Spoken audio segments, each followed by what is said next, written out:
Germany has officially entered recession. What does this mean for Europe? What does it mean for the rest of the world? Are the policies, the Russian sanctions and awful climate policies to blame for all of this? Let's ask one of the smartest people I know. It's academic researcher Ralph Schoelhammer, who has been following the decline of Germany over the past year. We've been featuring Ralph here on our show. Ralph, you've been predicting this. You predicted this was happening. I hate to say that you were right because of what it means for the rest of Europe. Good to see you, Ralph. Good to see you, Clay. Thank you so much for the high praise. But I believe that everybody who was willing to see what was unfolding in Germany or in Europe generally was expecting this.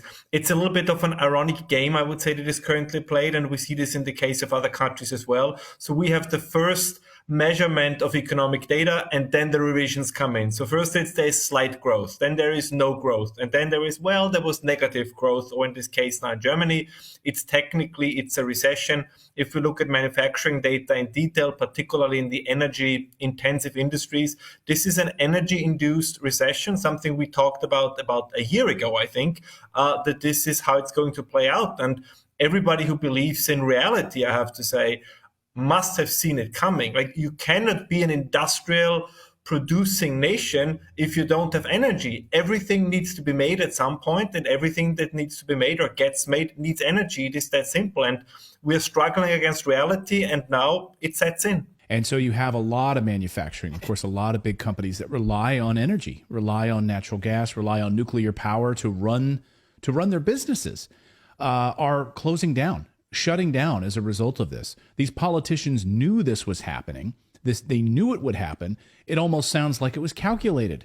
To a cynical eye, it sounds like it was calculated. No? No, I think it's two things that combine. So there is one group of people, of which I think we're going to talk in a second, who definitely want this to happen, right? They see it as a kind of virtue, atonement for the sins of the past. So after the West has been the exploiter, now it's time for us, in a sense, to throw our economy like the metaphorical virgin into a volcano to abandon the sins that we have committed. And then, which I think is the bigger group, I think the political class doesn't know. They have no clue how industry works. They have no clue how commodity markets work. I mean, we saw this with the sanctions against Russia. If you look at the sanctions, how they were imposed on the Russian energy sector, this is how, I don't know, a second-year intern at McKinsey would do it, right? This was done in a way that completely has no understanding how commodity markets work, which is why Russia, that was supposedly going to break down under this sanction, is still doing fairly well under these conditions, because they know how the commodity markets work, whereas Western politicians don't. And the same is true for industry in general, right? They don't know how stuff is made.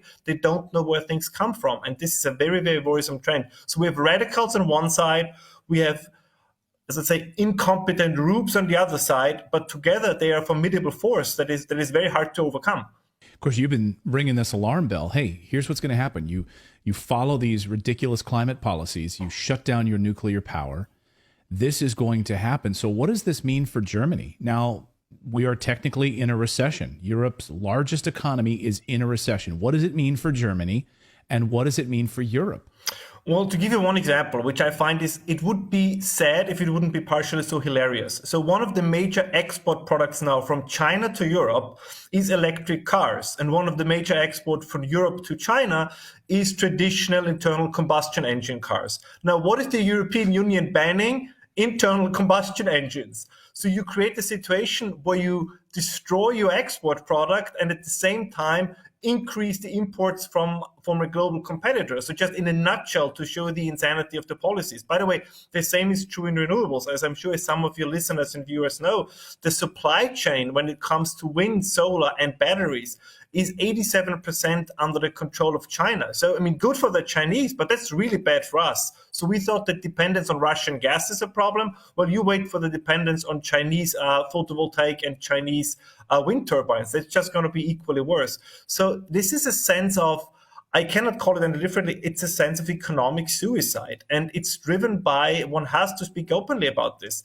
There is an agenda behind this, as I said before, some who want it, some who are kind of caught up in it, and of course also a media that is entirely silent, with the exception of things like Redacted, right? That is entirely silent on what has happening over the last couple of years, and then always act to be surprised. I mean, we saw it also today with the revised German numbers, like surprising downturn, surprised numbers. No, none of this was surprising. I mean, this was supposed to happen. Right. You've been predicting it. We've been talking about it here on the show. All of the signs were pointing to it. When you shut down your nuclear power, when you go blindly into these ridiculous climate policies, this was going to happen. When you heap enormous sanctions on Russia and cut off your flow of natural gas, you look the other way when the Nord Stream pipeline is blown up. Yes, all of this was bound to happen. This is ridiculous. And you're right. And the West, well, the United States is in many ways cheering this on, right? The decline of Europe means the rise of the US dollar. So the United States is going to sort of sit back and let Europe shoot itself in the foot. And it seems like they are shooting themselves in the foot. Right now, they're holding the Beyond Growth Conference. And I want to get your take on this. This is unbelievable what they're planning in Europe, which is the idea of degrowth. So they're literally holding a conference right now on how do we not grow? I mean, it's absolute insanity. I just want to play for you one of the speakers that they brought in to speak at this conference and get your take on this. Let's listen. Infinite growth on finite resources is not only a myth, but it's extractivist and ruthlessly oppressive by design. So when talking about growth and defending growth, there is a very important first question that we need to ask ourselves. Who are we growing this economy for? And what stories do we use to justify it? We have to acknowledge what lays below our growth. White supremacy, colonialism, and imperialism. White supremacy justifies a global system of exploitation and extractivism. Colonialism lays at the foundations of the European economy, institutions, corporate value chains, trade deals, investment agreements, and geopolitical structures of wealth accumulation, which means that there is no degrowth without decolonization.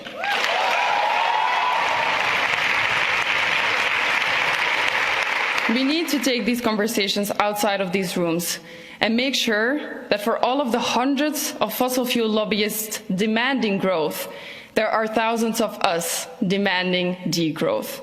We need to redistribute wealth, cancel climate debt, implement a universal basic income, massively invest in loss and damage funds, degrow the economy in high-income countries, increase universal public services, reduce working time, dematerialize, and reprioritize what it means to live a human life.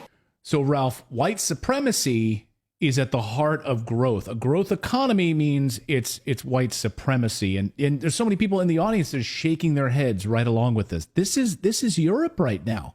Well, I think it's as bad in the United States, right? You cannot have a debate about anything, and at some point it's going to be white supremacy, colonialism, or any of these buzzwords that are used by these pseudo-intellectuals. And that's what they are. Like the degrowth movement is a quasi-religious pseudo-intellectual movement. They have no footing in reality. This has to be said. And one thing we have to keep in mind, and we did talk about this previously, is that, of course, a lot of this kind of environmental economic agenda is driven by a boredom by an elite class. And just to give you an example of this Beyond Growth conference was organized by the European Parliament. Everybody who's a member of the European Parliament makes around 100,000 euros a year. Ursula von der Leyen, who opened the event, makes almost 400,000 euros a year, and that does not include all the benefits that they get. So this is a very, very wealthy, very rich class that revels in the idea to tell others that they have to adapt to lower living standards. And of course, they themselves, because they are so virtuous, are exempt from it. I mean, a lot of that was said at that conference is, to be quite honest, is quite ludicrous. I mean, the idea is that we have to live poorer lives in the future to save the planet, yet they themselves, of course, they cannot join us in doing this because they need to have access to these higher living standards because they are like the Praetorian Guard who is going to save the planet. Now, this is very comfortable for them, but of course, it's going to be very uncomfortable for us. And of course, a number of these people, in order to research the degrowth process, the European Union has been handing out a boatload of money to these people. So all of these people are getting millions, right, in order to research how the rest of us should not eat meat and turn off our electricity, turn off our heaters, and all of these other things. Am I right? Yeah, it's even worse than that, right? The European Research Council has now pumped 10 million euros, which is not a lot of money for them, but it's a lot of money for everybody else, into this kind of, and I call it under scary quotes, into this kind of research, because it is activism. If you read the publications out of the degrowth movement, this is not scientific inquiry. This is, as in the clip that you played, this is an ideological agenda that comes under the guise of science, but it is pseudoscience, nothing else. That European taxpayers have to finance this and are kind of paying for the mud through which they are going to be dragged is, to be quite honest, is in many ways cruel. And this is an open debate that one has to have, because if the point that the idea of the European Union or of the European states is to create conditions where life for their people is becoming more miserable and less prosperous. I mean, all of them are basically in violation of their oath of office. The reason why we have governments is to create conditions in which we can live life to our fullest potential. We are not just pawns in somebody's ideological game where they feel good about themselves at whatever cost it comes to, that, of course, somebody else, in this case us, has to bear. So this is a little bit of a revolt by the elite against the masses. It's very similar to France in 1789, shortly before the revolution, where an elite lives over its lives according to its own ideological devices, and then they want somebody else to foot the bill for it. And I don't think we should accept that. Right. That kind of thinking, though, Ralph, apparently it's white supremacy, it's colonialism. So, we got to watch out. Our sort of free thinking here is really anti-establishment right now. It's really troubling. Ralph Schoelhammer, always great to see you, my friend. Thank you for your insights as always. And this degrowth, I mean, this is in Europe, but I have to imagine the United States is going to be jumping on board with this in an organized fashion soon, don't you think? I mean, we hear about it in the United States. Cut back, don't spend as much, stop eating meat. We see it in New York City. Eric Adams, the mayor, wants to track how much meat you're eating. We don't have a degrowth conference yet, but I imagine that's got to be coming. No, absolutely. And we see this just as a quick other tidbit. I mean, now you have in Germany, they're planning a law for energy efficiency that the government can basically see how much electricity you're using on a regular basis or on a minute basis. I mean, this is surveillance. I mean, this is what we're moving towards. And the United States are a little bit further behind on this track, but they're moving in the same direction. They're trying to do the same thing. So all the environmental insanity that you see, particularly in Germany, but in other parts of Europe as well, the United States, at least under the current administration, are planning to do similar things. I mean, this is, again, if you make energy more expensive, you make life for the average person more miserable. It is really that simple. Now, they call it now in all these fancy terms, degrowth, or as you say, then they cloak it in this idea, this is how we atone for the past, this is how we atone for white supremacy. But to be quite honest, people of color will suffer from this the most. Let me just give you one quick tidbit. Most people in sub-Saharan Africa have access to the same amount of energy as somebody in France or Germany had in 1860. Do you really believe that they simply are going to accept this for the rest of their life? That they're going to say, in order to save the planet, we have to stay poor for eternity? They are simply not going to go along with this. And they shouldn't, to be honest. Like, they should have access to higher lifestyles, as should people have in Europe and the United States. So this is, as I said, it's only, if you take a closer look, it's only the very wealthy and unfortunately very often taxpayer funded who talk about this. But you never hear poor people getting into the streets and saying, tax us more, take away more from us, make our bills higher. It's always those who can afford it that say it has to get more expensive. We have to be very, very careful here. Yeah, you're right. The poor, the middle class will absolutely be crushed the most. We've seen that absolutely already with these Russian sanctions. We see what's happening in Colombia. We see what's happened in Sri Lanka. These countries get hit hardest first, and then it trickles up from there. Ralph, great to see you. Thank you so much for your insights on this, and we'll keep an eye on what happens in Europe. Thank you. Thank you so much for watching this segment here at Redacted. We are live every day at 4 p.m. Eastern Time, trying to share the stories that the mainstream media will not cover. You should also come over and join our community of Redacted Rebels over at redacted.inc. That's our private locals community where we can share exclusive content that we simply cannot share here on YouTube. Come over and join the rebellion together right now by going to redacted.inc. We'll see you next time.